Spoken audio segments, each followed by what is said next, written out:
혹시 이런 경험 있으신가요?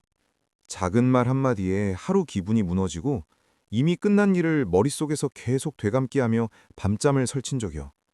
같은 상황에서도 누군가는 금방 잊는데 왜 우리는 혼자 오래 흔들리는 걸까요? 정말 멘탈은 타고나는 걸까요? 오늘 이 질문의 답을 함께 찾아보려고 합니다. 그리고 영상이 끝날 즈음 우리는 한 가지 확신을 갖게 될 겁니다. 멘탈은 타고나는 것이 아니라 훈련되는 것이라는 사실을요. 멘탈이 약한 게 아니라 방향이 잘못된 것. 우리는 종종 스스로를 이렇게 평가합니다. 나는 왜 이렇게 멘탈이 약할까? 하지만 잠깐 멈춰서 생각해보면 이 질문 자체가 이미 답을 담고 있습니다. 작은 일에도 크게 반응하고 지나간 일을 오래 생각하고 미래를 미리 걱정하는 사람은 사실 삶을 굉장히 진지하게 바라보는 사람입니다. 문제는 능력이 부족한 것이 아니라 그 능력을 어디에 쓰고 있는지입니다.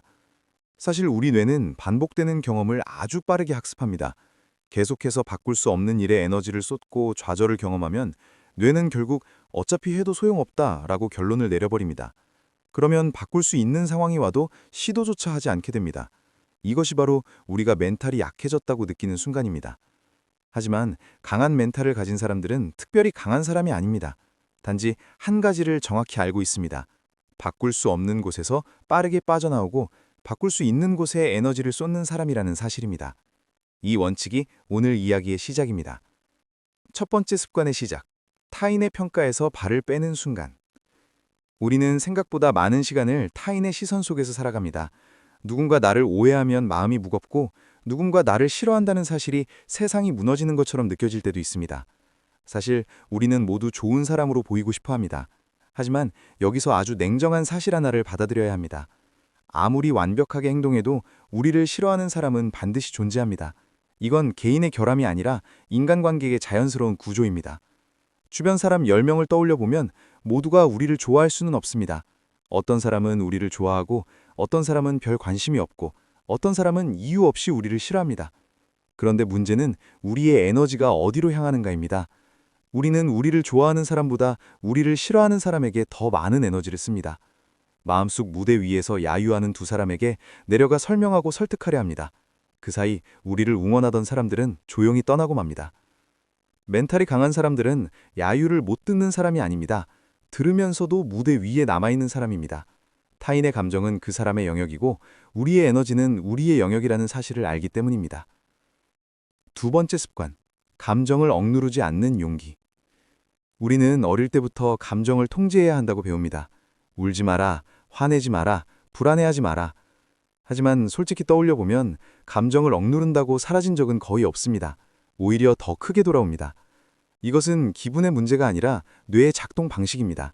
감정을 억누르려 할수록 뇌는 그 감정을 더 크게 인식합니다. 그래서 우리는 하루 종일 같은 감정에 머무르게 됩니다. 흥미로운 사실이 하나 있습니다. 감정 자체는 오래 지속되지 않습니다. 몸에서 화학적으로 지속되는 감정의 시간은 약 90초 정도라고 합니다. 그런데 왜 우리는 하루 종일 감정에 시달릴까요? 감정이 오래가는 것이 아니라 생각이 감정을 계속 재생하기 때문입니다. 강한 멘탈을 가진 사람들은 감정을 없애려 하지 않습니다. 감정이 지나갈 시간을 허락합니다. 그리고 감정이 흐르는 동안 해야 할 일에 집중합니다. 감정을 이기려는 싸움을 멈추는 순간 감정은 생각보다 빠르게 지나갑니다. 세 번째 습관, 결과와 나 자신을 분리하는 힘. 우리는 실패를 경험하면 결과를 나 자신과 연결합니다. 일이 잘 안 되면 나는 무능하다라는 결론에 이르어집니다. 하지만 사실 결과는 단지 하나의 사건일 뿐입니다. 과학자를 떠올려 보면 이해가 쉽습니다. 실험이 실패했다고 해서 과학자가 자신을 무능하다고 판단하지는 않습니다. 단지 방법이 맞지 않았다고 기록할 뿐입니다. 다음 실험을 위한 데이터가 되는 것입니다. 우리의 삶도 마찬가지입니다. 면접에서 떨어진 것은 우리의 가치가 아니라 그 자리와의 적합도일 뿐입니다.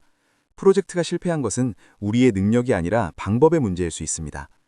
멘탈이 강한 사람들은 결과 대신 과정에 집중합니다. 노력은 우리의 영역이고 결과는 우리의 영역이 아니라는 사실을 이해합니다. 그래서 실패가 와도 무너지지 않습니다. 네 번째 습관, 감정을 바라보는 위치 바꾸기. 감정은 사라지지 않지만 바라보는 위치는 바꿀 수 있습니다. 감정 속으로 들어가면 우리는 감정 그 자체가 됩니다. 하지만 한 걸음 물러서면 감정을 관찰할 수 있습니다. 마치 영화관과 같습니다. 스크린 속에 들어가면 공포가 현실이 되지만 객석에 앉아 있으면 장면을 바라볼 수 있습니다. 멘탈이 강한 사람들은 감정이 올라올 때 객석을 선택합니다. 나는 불안하다 대신 지금 불안이 지나가고 있다 라고 말하는 순간 우리는 감정에서 한 발 떨어집니다. 이 작은 변화가 감정의 강도를 낮추고 우리를 안정시킵니다. 다섯 번째 습관, 자기 대화의 방향 바꾸기. 우리는 친구에게는 따뜻하지만 자신에게는 매우 가혹합니다. 친구가 힘들어하면 위로하면서도 같은 상황에서 우리는 스스로를 비난합니다. 하지만 우리의 인생에서 평생 함께하는 사람은 결국 자기 자신입니다. 그 사람에게 매일 비난을 건네면 멘탈이 흔들리는 것은 당연합니다. 멘탈이 강한 사람들은 자기 비난 대신 질문을 던집니다. 왜 나는 이럴까? 대신 지금 나에게 필요한 것은 무엇일까? 라고 묻습니다. 질문은 뇌를 움직이게 하고 해결책을 찾게 합니다. 여섯 번째 습관, 몸을 돌보는 것이 멘탈의 시작. 마지막으로 가장 현실적인 이야기입니다. 멘탈은 마음만의 문제가 아닙니다. 몸과 깊이 연결되어 있습니다. 수면, 운동, 생활 리듬이 무너지면 감정도 쉽게 흔들립니다. 운동을 하면 기분이 좋아지는 이유는 단순한 느낌이 아닙니다. 뇌 화학 물질이 실제로 변화하기 때문입니다. 몸이 안정되면 감정을 다루는 능력도 함께 안정됩니다. 작은 변화로 충분합니다. 걷기, 규칙적인 수면, 몸을 움직이는 습관. 이것이 멘탈을 지탱하는 토양이 됩니다. 마무리. 우리는 오늘 6가지 습관을 함께 살펴봤습니다. 그리고 한 가지 사실을 다시 확인했습니다. 멘탈은 타고나는 것이 아니라 방향의 문제라는 사실입니다. 바꿀 수 없는 것을 내려놓고 바꿀 수 있는 것에 집중하는 순간 변화는 시작됩니다. 작은 성공이 쌓이고 그 경험이 새로운 자신감을 만듭니다.